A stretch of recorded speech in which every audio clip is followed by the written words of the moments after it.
Hello everybody and welcome to part 3 of the Dragon Ball Z Budokai Free Let's Play. Well, we've made it to Namek thanks to the power of very lazy transitions. And so we're going to be taking on Freeza for control of the Dragon Balls. And not only Freeza, but also Vegeta. Well, sort of course. Yeah, these, as I was saying before, these little sort of vignettes that set up the story arc, they're all identical no matter who you're playing as. So, even though Goku really skips a lot of this, it's not really going to change anything. So, of course, before we can take on Freeza, we have to fight the Ginyu Force. Specifically the two members which are in this game, which are Riku and Captain Ginyu. For whatever reason, Gerd, Jeice, and Butter never really made it into the game properly, any of these games. They're always kind of looked over on these fighting games. Which is a bit of a shame, honestly, because I feel like Jeice and Butter could have been a bit... Yeah, they could have made for some interesting characters. Actually, Gerd particularly could have been a very unique style of character. I would have loved to see what they could do with that whole time stop gimmick. But as you can see, we actually do have a full Namek world map. They didn't just, repaint the Earth or anything. This is a legitimate Namek map. And you can see we can find a Namek village over here, where, Goku gets a little bit annoyed because there's a destroyed Namek village. At least I think it's supposed to be destroyed. The picture in the background, as I realise now, is actually completely fine. But, yes, so Kaiosama comes, talks to Goku, and, Goku asks why he's left Freeza alone, and he doesn't really have an answer for that. So, rather than doing the whole, the accurate thing where, Kaiosama actually tells Goku not to fight Freeza and things like that, he instead gives him a item capsule and sends him on his merry way to go fight Freeza. A little bit weird, but anyway. I would actually love to see... Frieza's spaceship, actually, if I may just get interrupted. Frieza's spaceship, that's one of the items I'm going to be showing off later. Well, a certain variant of it anyway. But right now we just got to go and fight Riku. So, yes, what I was getting at is I would be very curious to see the Japanese... an accurate translation of the Japanese version of this game. The Japanese version of this game actually came out a little bit after the English version, because naturally Dragon Ball was exploding in popularity in the West at this time. So, I think the Budokai games were very much aimed at a Western audience to start with, I think anyway. But on the flip side, of course, the Japanese actually got a few extra costumes and things like that. And, that happened with Budokai 2 as well, where they got things like a Freeza costume, which is Frieza's non-canon son from the Nekomajin Z manga series. Very obscure stuff. And, all things like that. But in this game, there was some cool things, like Piccolo had a Piccolo Daimao costume, which, to be fair, wouldn't have meant a whole lot to players in the West at that time, but, it would have been a very cool thing to have. And I think there's also Goku with a halo, and Future Trunks also gets his Saiyan armor with kind of long hair and his sword. So just, a few small things like that, which just kind of, don't really add much to the experience, but it's just a small thing. There is actually one other thing that is interesting in the Japanese version, but we'll talk about that much later. But anyway, that's Riku done. So, as you can see, didn't need much to take him down. Again, I just love the vastness of these fighting game maps. Because even now, when you look at, you look at a Street Fighter game, or something like, Tekken, Pokken Tournament recently, the environments are kind of... I don't know, there's something about them that just doesn't feel quite as organic as these ones do. I really love how this game looks, and something I haven't really talked about is for all the graphical improvements in this game. This is the best-looking Dragon Ball game on the PS2, in my opinion. Of the entire generation, really. And... there's so many nice particle effects in this game. I remember being amazed when I saw footage of this game, really horrible, low-quality footage on, GameSpot back in the day. Just watching how the dust would get kicked up when they charge their ki and, little things like that. And there's some really nice attention to detail in terms of particle effects later on. So, we got blindsided here by Nail, who decides to fight Goku, and, then he sends us on our way. Thanks for wasting our time. But we do actually get a level up from it, and no matter how high a level you are, you always get a level up from this moment. There's a couple of times in the game which are like this. So it's basically just a free level up. But yes, it's also a mandatory scene, so it's not, not like some cool secret or anything like that. Okay, so let's go and take on, I believe is it Ginyu next? Yes.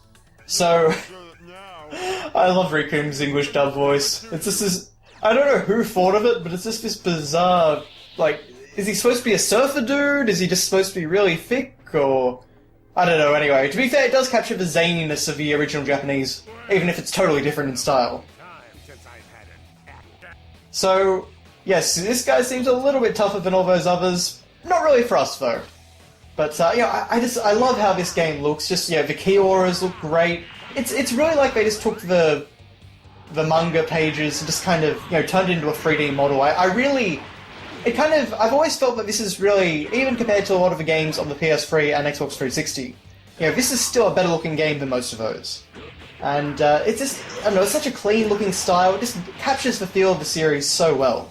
And as you can see, like, there was that great sunset in the background there that just kind of, you know, meshed the green sky with this, you know, sort of reddy pink sunset. It's a really gorgeous game.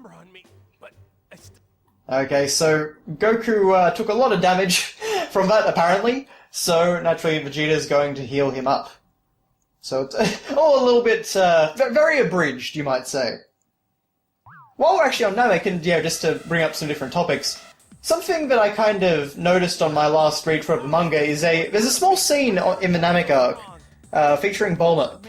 And in it, she basically, you know, it's when Kuririn and Gohan go and get the Dragon Ball from her and then, you know, immediately fly off. And they just mention to her that Goku's there. Goku's arrived. And it's an interesting scene because it's something you don't normally get from a Toriyama work. And it's just sort of Bulma's introspection on kind of her life. Because you see where she's kind of realizing that things aren't working out with Yamcha, she's always fighting. And she's actually kind of wondering if she should have, you know, picked up Goku. And it's an interesting scene, and it just ends with her saying, "Did I screw up?" And it's just kind of one of those really interesting little character scenes that doesn't really get addressed any other time. But it does certainly sow the seeds of, you know, her breakup with Yamcha and, you know, her going after Vegeta. It's an interesting little thing that I didn't really pay attention to in previous read-throughs. I'm honestly not sure if that exists in the anime. I honestly couldn't remember that scene, like a scene like that in the anime, but who knows? Anyway, just a little oddity from the Namek arc. So as you can see, we're fighting Freeza here. He is not really a big threat, like pretty much everyone. But, you know, I figured I'd go Super Saiyan to just, you know, give the full effect, because this is actually going to be our only fight with Freeza. We have something very special lined up instead.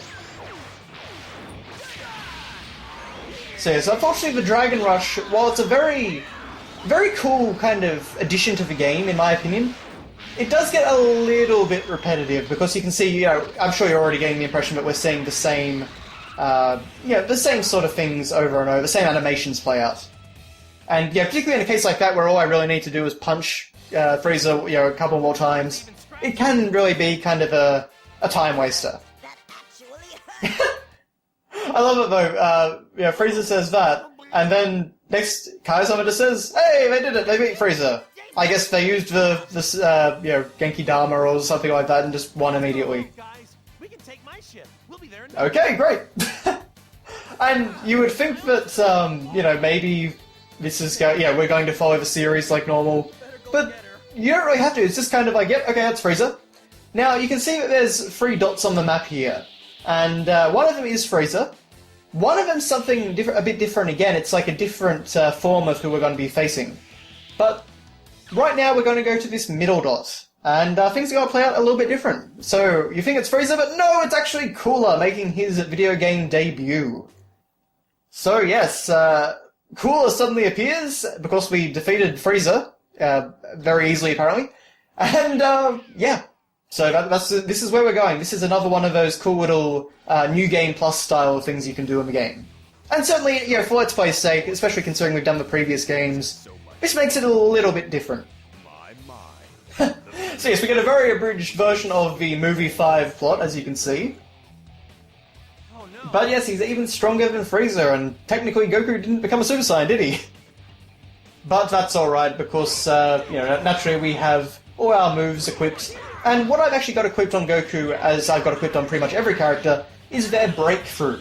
And like in Budokai 2, breakthroughs are a special skill you can get by collecting all the Dragon Balls and making a wish to Shenlong.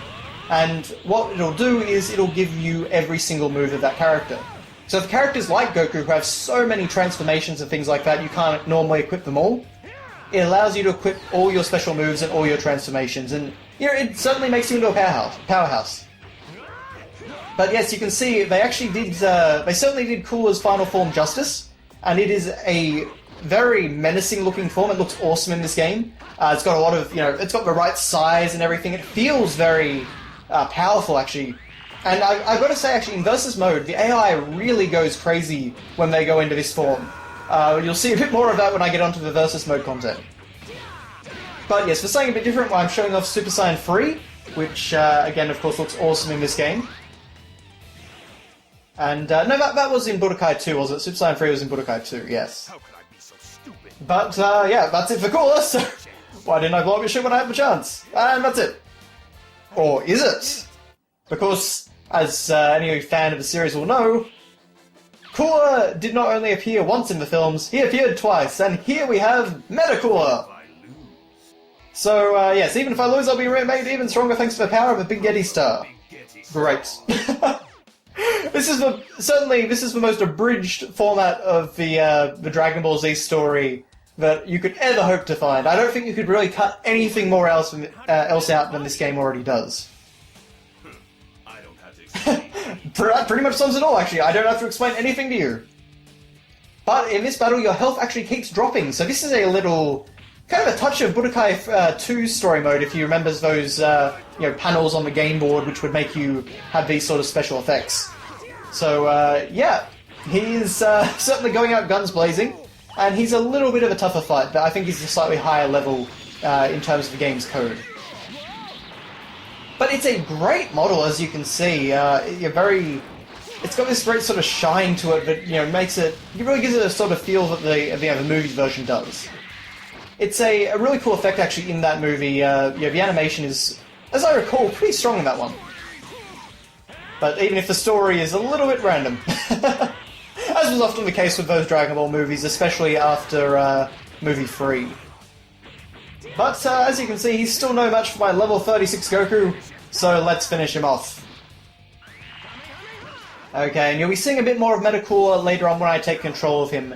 And you remember that Freeza's spaceship item that I got earlier?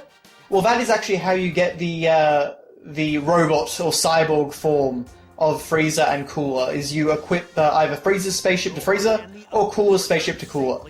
And yeah, you'll see that more later on. But anyway, after defeating Meta-Cooler, go on and the others return to Earth, but Goku remains on Namek to resolve things with Freeza! Yeah, it really doesn't flow at all, does it? So intense that the planet itself begins to crumble. Yes, it's at times like these where I really do miss the cutscenes of Budokai 1. They didn't really have to do, the full-on thing that Budokai 1 did, but just having, some really cool cutscene to start and end the story arc, or at least end the story arc anyway, would have been nice if you got some cool, maybe, some hand-drawn 2D animation like the series, of, Freeza and Goku having it out at the end, or something like that. Some cool reward for the end of it. I just think that sort of thing would be really cool, but Dragon Ball games always seem to not quite have the budget for that, unfortunately. But that is the end of part 3, so thank you very much for watching, guys, and I will see you next time.